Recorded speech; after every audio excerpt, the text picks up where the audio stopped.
देखिए मेरे इस मैथ्स के चैनल में आज मैं आपको मैथ का यूज़ बताती हूँ एस्ट्रोलॉजी में। वैसे तो मैथ हम लोग करते हैं, जोड़ घटाव गुणा भाग यही सब करते हैं। क्या आप जानते हैं एस्ट्रोलॉजी में मैथ का कितना इस्तेमाल होता है?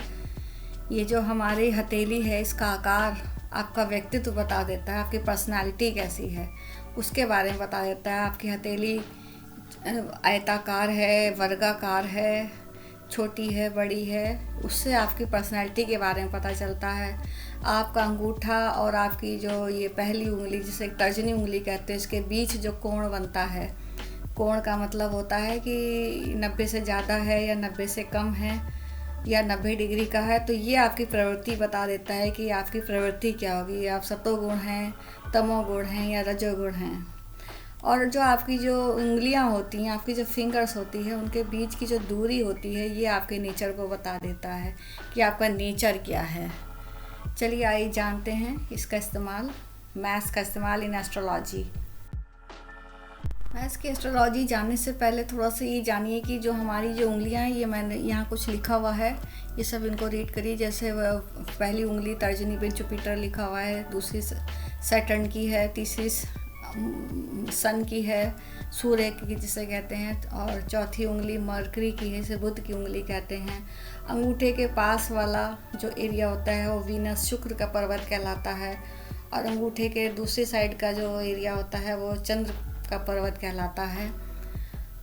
और इस तरह से जितनी भी फिंगर्स हैं उनके नीचे जो भी एरिया बने हुए हैं ये उनके पर्वत हैं। जैसे जुपिटर की उंगली के नीचे जुपिटर का पर्वत है, सैटर्न की फिंगर के नीचे सैटर्न का पर्वत है, सूर्य की उंगली के नीचे सूर्य का पर्वत होता है, और बुध की उंगली के नीचे बुध का पर्वत होता है।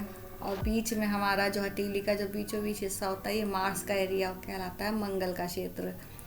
और अंगूठे की तरफ जो लोअर मार्स का एरिया कहलाता है, और बुध के जो नीचे का एरिया होता है, बुध पर्वत के नीचे का एरिया, वो अपर मार्स का एरिया कहलाता है।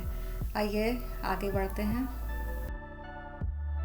देखिए ये है एक प्रारंभिक हाथ, इसको एलिमेंट्री हैंड भी कहते हैं। इस टाइप के जो हाथ होते हैं ये खुरदरे और भारी होते हैं, इनकी उंगलियां छोटी होती हैं। हाथ के पिछले हिस्से में बाल होते हैं। ऐसे व्यक्तियों का जीवन का मुख्य उद्देश्य रोटी, कपड़ा और मकान होता है। इसके अलावा ये और कुछ भी नहीं सोच सकते। ज़्यादातर अपराधी प्रवृत्ति के लोग इस श्रेणी में आते हैं। ऐसे लोग मेहनत से घबराते हैं, इनमें इंसानियत नहीं होती, इनमें हिंसा की प्रवृत्ति और वहशीपन ज़्यादा रहता है।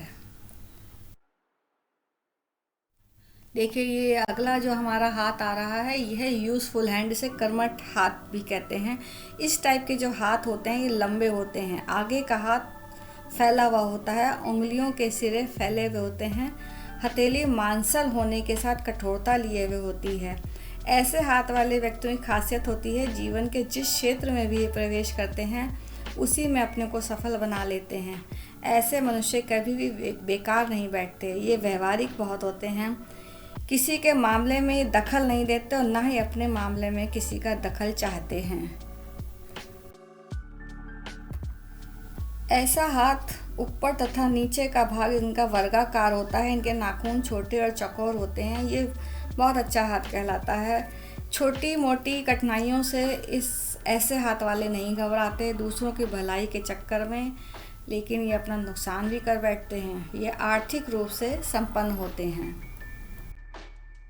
देखिए अगला हाथ है फिलोसफिकल हैंड, इसे दार्शनिक हाथ भी कहते हैं। ये हाथ लंबा और नुकीला होता है। ये हाथ थोड़ा सा फूला हुआ होता है। उंगलियों की गांठें थोड़ी उठी हुई होती हैं। इनके नाखून लंबे होते हैं। ये आईएएस, उच्च राजनेता, वैज्ञानिक, लेखक, कवि आदि लोगों का हाथ इस प्रकार का होता है। ऐसे लोग बहुत सोच समझकर फैसला करने वाले होते हैं। ये धैर्यवान होते हैं। ऐसे लोग जीवन में धन की अपेक्षा सम्मान को अधिक महत्व देते हैं। देखिए अगला हाथ है, ये आर्टिस्टिक हैंड कहलाता है, इसे कलात्मक हाथ कहते हैं। ये बहुत सुंदर हाथ होता है। ये लंबा, नुकीला और कोमल होता है। ऐसे लोग कलाकार, संगीतकार, साहित्य प्रेमी और सुंदरता के प्रेमी होते हैं। ऐसे लोग भावना प्रधान होते हैं, ये इमोशनल होते हैं। व्यवहारिक जीवन में ज़्यादातर ये असफल रहते हैं। देखिए, हमारी 4 उँगलियाँ होती हैं और एक अंगूठा। ये जो पहली उँगली कहलाती है तर्जनी। तो तर्जनी और अंगूठे के बीच में एक कोण बनता हुआ आपको दिखाई देगा। तो ये कोण भी डिपेंड करता है कि जिस टाइप का ये कोण बन रहा है, ये 90 डिग्री का है, 90 से कम है या 90 डिग्री से ज़्यादा है। तो इससे आपकी प्रवृत्ति पता चलेगी, आप किस टाइप के हैं, आप में गुण कौन से, सतो गुण हैं, आप रजोगुण वाले हैं या तमोगुण वाले हैं। तो आइए इन कोणों के माध्यम से जानते हैं कि आप किस प्रकृति के हैं। अगर तर्जनी और अंगूठे के बीच में 90 डिग्री से ज़्यादा का कोण बन रहा है तो ये सतगुण प्रवृत्ति के लोग क्या होते हैं। ये अंगूठा थोड़ा पीछे की ओर मुड़ा हुआ होता है। ऐसे व्यक्ति उदार, भावुक और इनका हृदय बहुत कोमल होता है।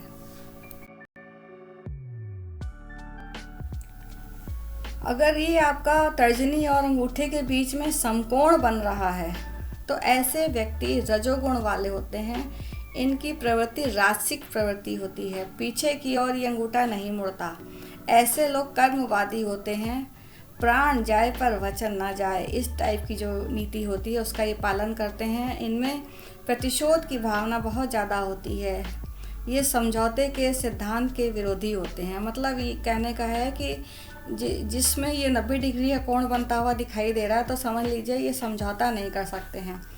ये अगर ये किसी से बदला लेने की ठान लें तो उसको ठान लेते हैं, और अगर किसी से कोई वचन दे दें तो उसको उस अपने वचन से पीछे नहीं हटेंगे। अगर तर्जनी उंगली और अंगूठे के बीच में 90 डिग्री से कम का कोण बनता दिखाई दे रहा है तो तमोगुण कहलाता है। ऐसे व्यक्ति तामसिक प्रवृत्ति के होते हैं। इनका अंगूठा मोटा और छोटा होता है, अंदर की ओर झुका हुआ होता है। ऐसे लोग धर्म कर्म में विश्वास नहीं रखते। अधिकतर समय लड़ाई झगड़ा और बेकार की बातों में इनका बीत जाता है। अंगूठा अगर ज़्यादा छोटा है तो ऐसे लोग दुराचारी प्रवृत्ति के भी होते हैं।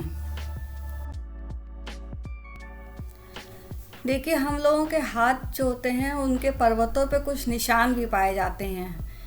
तो जैसे मैथ्स में कुछ सिंबल्स होते हैं, ऐसे इन पर्वतों पर भी कुछ सिंबल होते हैं। जैसे स्टार बनता दिखाई दे, कहीं पर आइलैंड कोई बनता हुआ दिखाई दे, ट्रायंगल बन रहा हो, त्रिभुज या क्रॉस हो रहा हो, 2 लाइनें एक दूसरे को क्रॉस कर रही हैं, 2 रेखाएं एक दूसरे को क्रॉस कर रही हैं।